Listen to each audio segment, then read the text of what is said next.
Hey everyone, it's Jim. Welcome back to the Lake Effect Gardener.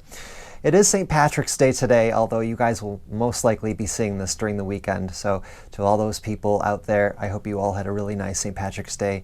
We had a great day at school today. Everyone was dressed in green. I even have my Team Ireland t-shirt on, designed by my brother. And yeah, it was great fun. But the weather's really nice, so I'm going to be going out into the garden and taking care of a project that needs to be done as soon as possible.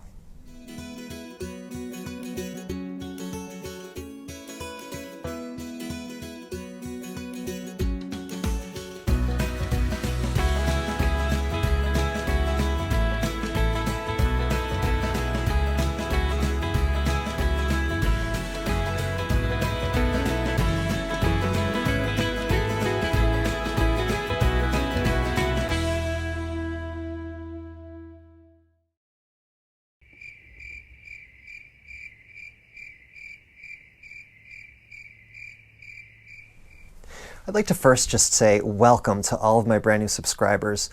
I've gotten quite a few ever since I did my video with Jane Kelly regarding our Transatlantic Melon Challenge. That's hashtag Transatlantic Melon Challenge. So a lot of her lovely subscribers came over, checked out my page, and also subscribed. So welcome to you all. I'm really excited for you guys to be a part of the family and see how things are done over here stateside. So polytunnel video number 1 went up this on St. Patrick's Day, actually. It went up today, even though it's not today. And so the progress has been slow but steady. I did manage yesterday to get a little cleaning up done near the tunnel. I wanted to get things cleared out because today's project is a little bit of a monumental task, and it's not something that's terribly difficult. It's just something that's going to take me a couple of minutes to do, and that is I need to move my compost pile. Now, this is going to be the 3rd time I move my compost pile. The first time the compost pile was located kind of where, well, it's kind of where the old tomato bed was, okay? Kind of in between the tomato bed and the cucumber bed. I'm talking last year's beds, of course. That is where the garden used to end. So I used to have the compost pile right up against the fence at the end of the garden, and then I decided to expand, so I had to move it. Okay, so now I'm going to be moving the compost pile from its current location onto the other side of the path. So as you're walking towards the polytunnel, it'll be there on the left. It is a cold compost system. I don't, it's not in direct sun. It's a process. It's you know, I don't get compost out of it every year. However, I do know that the only time the compost pile gets turned over is when I move it. So I guess me not getting a lot of compost out of it is totally my fault. But just the same, I'm excited from that standpoint that I get to finally turn over my compost. So obviously everything that's been put on the top is now going to be put into the bottom, and so on and so forth.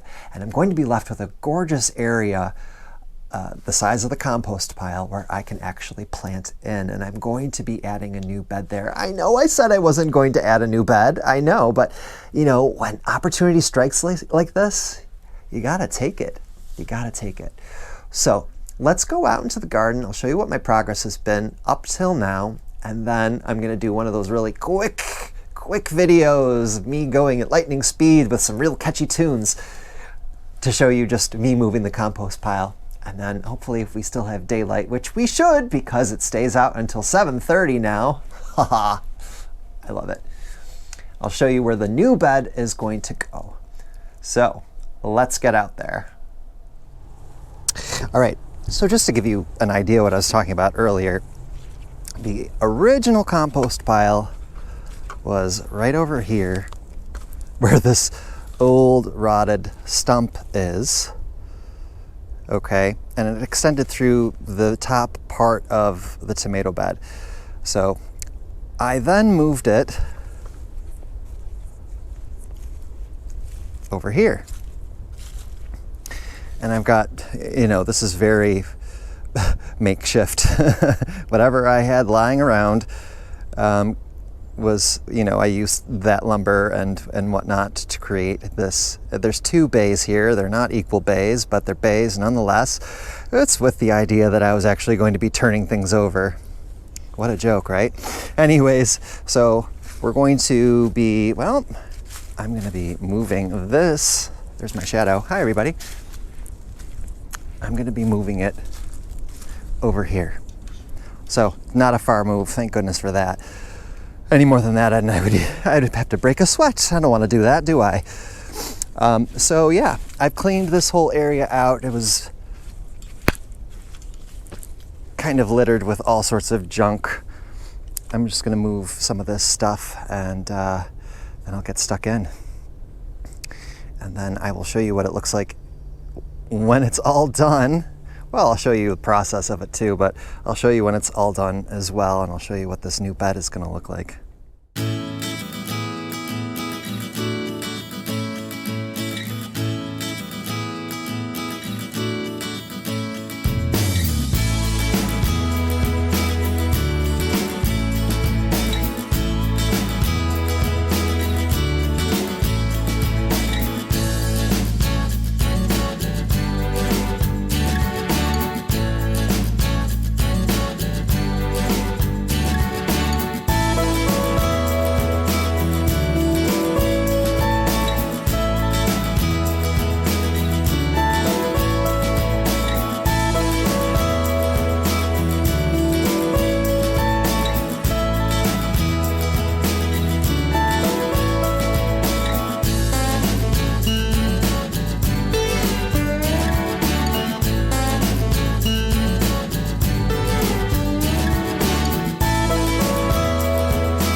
Well, I've kind of run into a snag, to tell you the truth.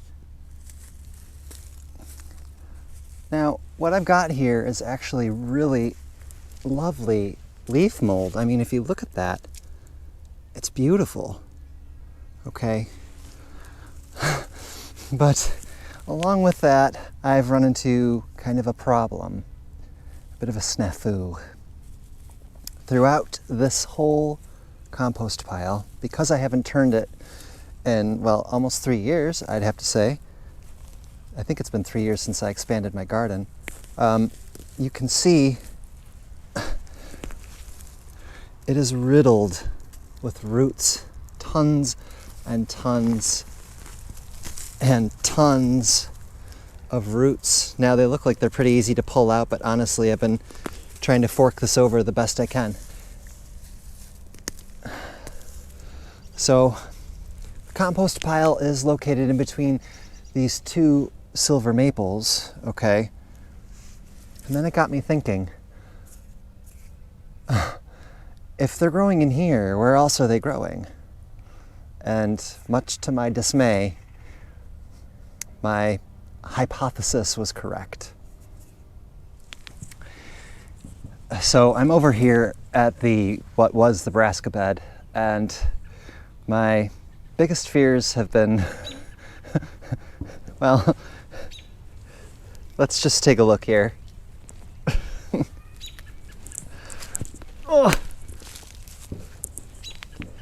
This whole bed is riddled with roots. And so is the tomato bed. And so is the cucumber bed. So this whole time, I've been blaming the compost. And honestly, it wasn't the compost. It was the roots. The roots were taking all of the nutrients, the roots were taking all of the water, completely sucking it dry and leaving my vegetables to fend for themselves. So, you know, I had said a couple of months ago, I guess it was, that I was going to dig over these beds and amend them instead of doing no dig, which I've been doing for the past 3 years. And I'm just gonna have to stick with it. It's gonna be a lot of work, but that's what we sign up for as gardeners. So at least I know what the problem is. A problem that I will be able to remedy. So yeah, lesson learned. You know, it's very interesting too. I never knew of maple trees to have roots that grow upwards like this. I've always thought that, you know, the trees that have the shallow roots, like pines and things like that, where, you know, they run along the surface, that would be the problem. But I guess I'm wrong. So I guess that's the downfall of planting so close to trees. But you know, I'm not going to take these big gorgeous trees down just for my vegetable garden. If I have to put a little bit more elbow grease into what I'm doing, then so be it. So good news, I know what the problem is. Better news, I will know what to do. And hopefully best news, I'm going to have some killer crops. If you remember when I showed you what I was planting, this is all going to be sweet corn. So yes, I don't need anything competing with that sweet corn, nothing at all. They're greedy guts to begin with. So right.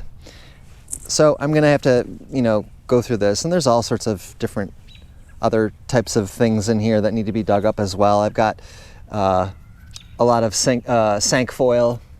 Okay, I know Paul Savidon also has problems with sankfoil over his plot from Richard and Paul. I'm with you, Paul. I got lots of it. Lots and lots and lots of it. So, all right. No gym membership needed for me.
All right, I've gotten about halfway through, and honestly,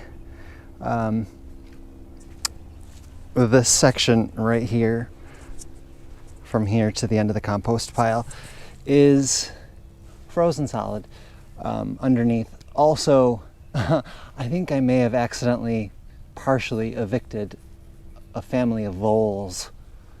Voles, not moles, voles. So, I'm gonna have to figure that out. This has to thaw a little bit more, no doubt about it. But let me bring you over here. Like I said, this stuff is well, those are roots. Anyways, it's gorgeous. It's light. It's dark. It's moist. It's wonderful. Good stuff. So that's a lot of what I excavated. And then here's the pile of roots. There were a lot. So I have a lot more to do. You guys can see, I mean, we can see how bad the root situation is here. They're just popping up they're just, yeah, they're all over the place. But anyways, I'm not gonna get it all done today. I'm gonna kind of let this rest, let it thaw a little bit more. I got the main thing done, and that was moving my compost piles. So it's the perfect place, honestly, it really is. And then all of that brush behind it will fill in and it'll look really, really nice. So I'm pleased. I did get some stuff done, which is nice. As you can see, the river is gone, okay, which means that the soil underneath is indeed melting. Look at my hands. Oh, I've been waiting for this day. I don't know how long. It smells amazing. So, yeah, so as soon as things thaw out, I'm just gonna get the rest of this taken care of.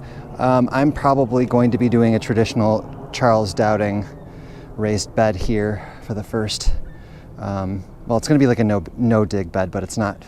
It will be a dig bed, but I'm gonna pull all of the good soil off of where I'm going to be planting, and I've got some cardboard boxes, and I'm going to lay a really, really good deep layer of cardboard to prevent the roots from popping back up again anytime soon, at least. All right. I just have to keep reminding myself that Rome wasn't built in a day, period.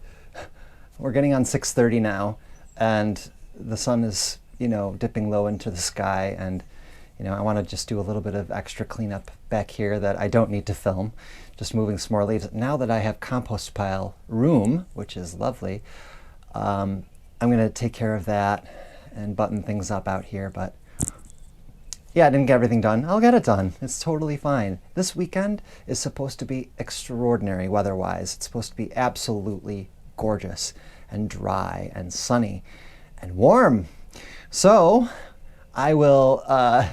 if there's time, I will take care of the rest of that. If it's, not so frozen still, I'll finish doing that. I can do that like in the morning on a weekend. And then it's time to go to a big box store and get myself some lumber. So, yeah, I think the hardest part about spring for me is the lack of time I have to be out here. I know the days are getting longer, and I'm really lucky, I'm really happy we're here mid-March. The temperature's somewhat mild, everything's thawed. Count my blessings, Jim, count my blessings. You're out there doing work in mid-March, it's fabulous, you're wonderful and happy. But again, I get home at like 4 o'clock, and then I literally have 3.5 hours to try to tackle something. And I'm the type of person that when I work on something, I want to finish it. I don't like working in stages. Polytunnel is a totally different thing. I understand that needs to happen in phases. It's going to take time and thought, and it's something that's going to be, for the long term. But something like moving a compost pile, okay, doesn't matter. It'll get done. So that's it for me, guys. I hope you're all doing well. I always say that, don't I? I need to come up with something a little bit different. Maybe not. That's it for me. I always say that. I will be back very, very soon with more content. And it's getting to the point now where I have so much to do and I'm filming as much as I can, that I'm almost a video ahead of myself. That's never happened, ever. So great for me, great for you, if you enjoy what I'm doing here. So I will see you all very soon. Hope you're all doing well. Take care of yourselves. I will see you oh so soon for some more play in the mud. Yay. And I always say, making mud pies is so much better than making snow cones any day. So long, everybody.